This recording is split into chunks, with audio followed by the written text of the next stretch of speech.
సోదరులారా అందరికీ జయభూమి. ఈ రోజు భారతదేశం అంతా దీపావళి జరుపుకుంటుంది. దీపావళి జరుపుకోవడానికి అనేక పురాణ గాథలు ఉన్నాయి. పురాణ గాథలు చెప్తుంటారు.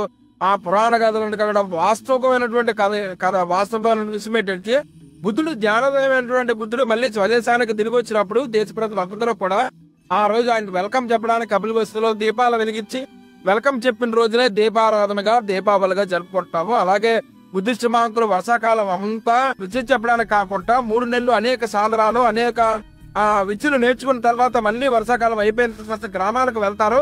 గ్రామాలకు వెళ్ళి వాళ్ళు విద్యను బోధిస్తారు. ఈ సమాజం బహుజన బయటగా ఉండాలి కాబట్టి విద్యను బోధించే బుద్ధిస్ట్ మహంతులు కూడా దేశ ప్రజలందరూ కూడా దిబ్బులు వెలిగించి స్వాగతం చెప్తారు. దీపాలను వెలిగించి వెల్కమ్ చెప్తారు. బుద్ధిస్ట్ మహంతులు గురువులు. అది ఈ వాస్తవికమైనటువంటి సంప్రదాయం.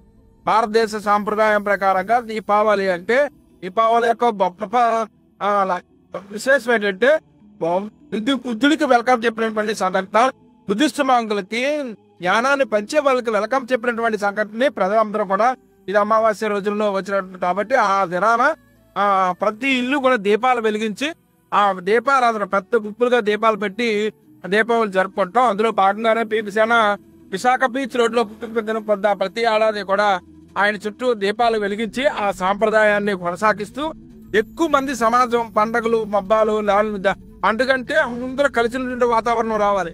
కానీ ఒక దుర్మార్గమైన విష సంస్కృతి మళ్ళీ మైండ్ లోకి వెళ్తుంది. మూఢనమ్మకాలు పెరుగుతున్నాయి.